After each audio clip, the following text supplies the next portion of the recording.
Bueno, nuevamente les damos la bienvenida a esta serie de pregrabados, el segundo de tres de la relación de los conflictos. Recuerden que veníamos hablando de la estructura, lo básico que componía un conflicto. Ahora les voy a comentar cómo escalan, por lo menos lo básico del escalamiento de los conflictos para que lo tengan ustedes presente. Importante tener presente ustedes que esto va subiendo, como está en la foto, es una espiral.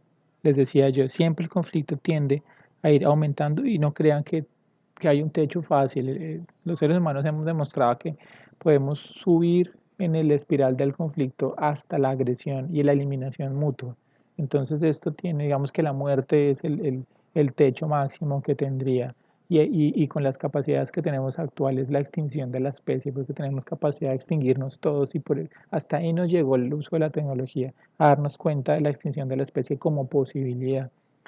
Entonces, eso es lo primero que tengan en cuenta, que uno empieza revisando y el espiral va sobre todo, yo pensé que usted hizo tal cosa y el otro me va respondiendo, voy personalizando y estereotipando al otro, el otro es el enemigo, el otro se vuelve más moralista y hasta que vamos volviendo a la destrucción o casi siempre cuando nos sentimos agredidos e inseguros, intentamos atacar y hacer que el otro sufra. Esto es algo que todos tenemos, la venganza es una de las maneras más humanas de ser, o sea, no es fácil dejar de ser vengativo y yo, por ejemplo, particularmente dentro de las reflexiones personales que he hecho, me he dado cuenta que aunque uno no parezca, normalmente los conflictos no comienzan porque alguien lo haga de mala fe o porque alguien quiere hacerle mal al otro. Casi siempre es algo que los economistas llaman externalidad.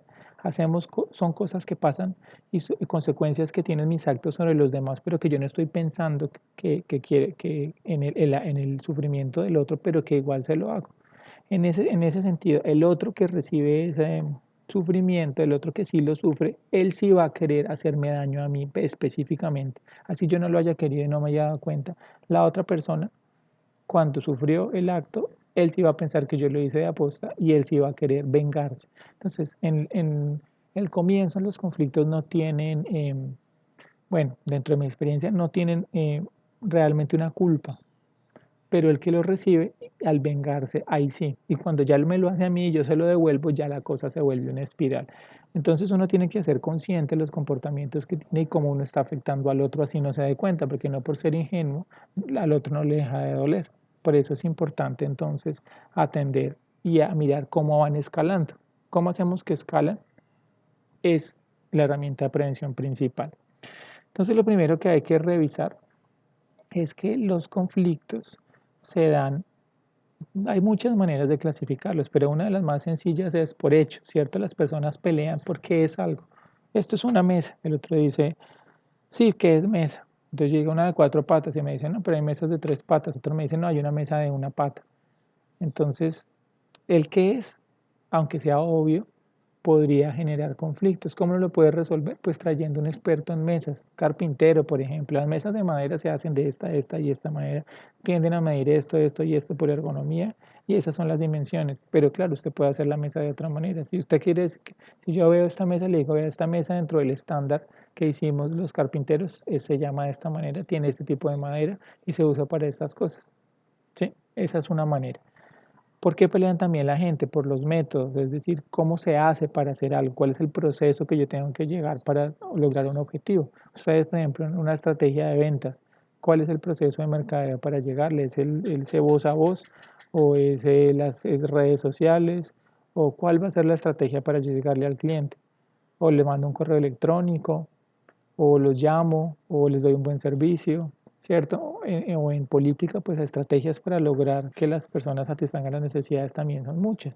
Entonces, nuevamente, las estrategias son, pues, cómo se hacen las cosas es para pelear. ¿Y cómo se hace para resolverla? A veces podrían haber autoridades que dicen, vea, casos exitosos, lo que ya hicimos en tal ciudad, en tal país, nos ha servido para hacerlo de esta manera, ustedes pruébenlo, pero adáptenlo, ¿cierto? Esa es una manera. La gente pelea por los objetivos, es decir, ¿cuál es la meta? Eso es muy importante. ¿Cuál es la meta? ¿Para dónde voy? En política se usa mucho. ¿Yo para qué quiero esta norma? ¿Para qué quiero esta ley? ¿Dónde está la justificación? Eso es también una fuente de disputa. Entonces, hay que pensar que hay cosas que supuestamente son objetivas, pero también hay que pensar que las necesidades que tienen los que no son mayoría también son importantes, que no es tan fácil. Ahí es donde yo les digo que siempre hay conflicto. Y lo tercero son los valores. Y aquí es donde más difícil es ponerse de acuerdo, porque ante lo bueno y lo malo, que es otra clase que tenemos de ética, no es fácil determinar. Por lo menos la ley dice, vea, la norma está diciendo que esto es, pero no siempre, ni en todo momento y lugar eso aplica en normas, aunque es mucho más fácil porque ya, por ejemplo, la costumbre del derecho fue creando una manera que funciona socialmente hasta a estas épocas. No obstante, cuando hay valores y subjetividades, la gente puede decir que le gusta esto, que le gusta lo otro, y ahí es mucho más difícil. Lo que habría entonces uno es que tratar de volver esos valores objetivos. ¿Para qué? ¿Qué quiere? ¿Cómo lo quiere? Y sobre, si uno determina, por ejemplo, ya lo bueno para qué, ya aquí nos podemos poner más de acuerdo entre tendencias ideológicas. Entonces, una manera de que surjan los conflictos es esta. Tercero, ¿cómo escalan? ¿Cierto? Surgen, listo, pero ¿por qué escalan? Entonces, el escalamiento va de arriba hacia abajo, ¿cierto? Normalmente, ¿cómo empiezan a escalar los conflictos? Cuando ingresan otras personas. Yo estoy peleando con mi compañero, pero ingresa mi grupo. Yo siempre tengo un grupo con el que me la paso, el compañero también. Entonces, es que fulanito me dijo, y yo le digo, compañero, esto está pensando este, y como este es mi amigo, él siempre va a decir lo que yo diga usualmente. Entonces ya no soy yo, sino soy yo y está mi amigo y del grupo de él están dos.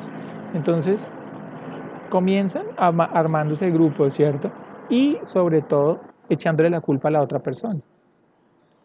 Cuando yo empiezo a decir que es usted el que tiene la culpa, porque usted no solucionó, porque usted no hizo, estoy dejando de verme como parte de la responsabilidad y de esa manera estoy diciendo que es el otro como persona, específicamente él el que está enconado en que eso y por la responsabilidad de él eso está sucediendo. Entonces en ese sentido se empieza a dar ese problema. Luego, cuando ya empiezan a interactuarse, ya empieza este problema por esto que yo estoy diciendo, pero luego surgen más problemas. Primero tengo un problema de plata, luego lo miré mal, entonces digo que es una persona injusta, que trata mal a sus empleados, luego digo que es la de la peor persona y en la familia también le va mal, entonces, y luego se meten más, entonces ya es mi problema, el de la familia, el del trabajo, y mis vecinos también, mis amigos, entonces de este con este, el otro vecino con el otro, y ya se arma un enredo ese que yo les decía en la diapositiva de otro pregrabado que les decía, vea, esto es un enredo, ¿cierto? Son muchos problemas al mismo tiempo que ya no sabemos cómo manejar. Cuando eso sucede, lo que sigue es una comunicación mucho más bajita. Entre más contacto tengan ustedes, más alternativas tienen para resolver el problema porque se escuchen y saben las necesidades. Entre más ustedes se distancien, lo que van a siempre hacer es que prejuzgar a la otra persona. Yo juzgar que él hace eso por lo que yo creo. Y eso pues ya es un teléfono roto. Si lo primero era chisme, el segundo ya definitivamente es una tergiversación. Y por eso los mediadores lo que hacen casi siempre, y después lo vamos a ver, es escuchar al otro. ¿Qué fue lo que el otro quiso decir? No lo que yo pensé, sino, vea, yo hago un esquema, es esto lo que el otro quiere decir, es esto lo que usted quiere decir, eso es lo que hay que realizar. Y si la comunicación ya es incorrecta y todo es un chismerío, porque así como se dan en las relaciones sociales, se da en el Estado, se rompen las relaciones diplomáticas, ya no se sabe exactamente qué está pasando. O se informa por medios de comunicación. Los medios de comunicación tergiversan la información usualmente, porque están buscando otro tipo de audiencias. Entonces lo último que termina es acción-reacción, ¿cierto? Ah, usted me hizo eso, entonces yo le hago esto, usted me hizo esto, yo le hago esto, y se lo hago peor, y entonces así. Cada uno va haciendo una reacción a lo que el otro me hace, y ahí llegan tácticas tan desastrosas como las del terror, ¿cierto? Que ya es hacer que la otra persona, por la cantidad de violencia tan grande que le hice, inhibirlo de que actúe. Eso también sucede, como ustedes han visto en la guerra en el país y en otro tipo de guerras. Entonces, al final ya se termina polarizando la gente y es mucho más difícil porque hay una vista amigo-enemigo. Entonces, eso impide mucho las relaciones y ya hay muchos, ya la cosa se vuelve mucho más difícil. En síntesis, lo que genera los conflictos en el escalamiento son dos variables, la comunicación y la confianza. Si no hay comunicación, va a haber tergiversación y si no hay confianza, pues yo no sé el otro qué va a hacer. Y la confianza solo se gana cumpliendo pactos. Entonces, eso sería lo segundo que ustedes tendrían que mejorar, comunicación y confianza. Lo tercero que yo quería comentarles es un caso específico, casos concretos de los conflictos en términos de la violencia. Si ustedes determinan o piensan en términos de violencia, habría que, digamos, la violencia es solo una de las maneras en que el conflicto se genera, pero es la de la que más nos interesa prevenir o por lo menos entender, y no es fácil, ¿cierto? Cuando ustedes miren acá la definición, aquí dice uso intencional de la fuerza o del poder físico como hecho o como amenaza, ¿cierto? No solamente lo tienen que hacer, sino puede ser una amenaza contra uno mismo, contra una persona, un grupo o una comunidad. Es importante que no solamente sobre los demás, sino también sobre uno, que cause o tenga muchas probabilidades de causar lesión, muerte, daños psicológicos, trastornos al desarrollo, privaciones. Todo esto es violencia. Entonces vean que es una acción, omisión, amenaza y desde daño físico, daño psicológico. Hay muchas maneras para que esto se realice. Y es importante que ustedes entiendan que puede darse en varios planos, desde el individual hasta el social, pero ojo y muy importante el individual, ¿cierto? Uno no piensa que la violencia es contra uno, pero de ahí parte y por eso no se entiende. ¿Qué hay que hacer entonces? Entenderlo de esa manera, ¿cierto? En la individual hay que identificar los factores biológicos y la historia de la persona. De lo relacional hay que darse cuenta que las relaciones sociales cercanas con los amigos, la pareja, los miembros de la familia aumentan el riesgo de la violencia. En lo comunitario, la comunidad, la cultura, cómo se hace el trabajo, la escuela, aumentan la generación de violencia. Lo social, culturalmente, qué se acepta, qué no se acepta como violencia, eso también hace parte de la cultura, ¿cierto? Hay normas culturales, como ustedes pueden ver, por ejemplo, el machismo. Eso, si el machismo es aceptado culturalmente, puede generar violencia. Pues puede generar violencia más porque se acepta que por otra cosa. Esto es entonces una tipología de la violencia como por darles un caso de lo que puede ser importante.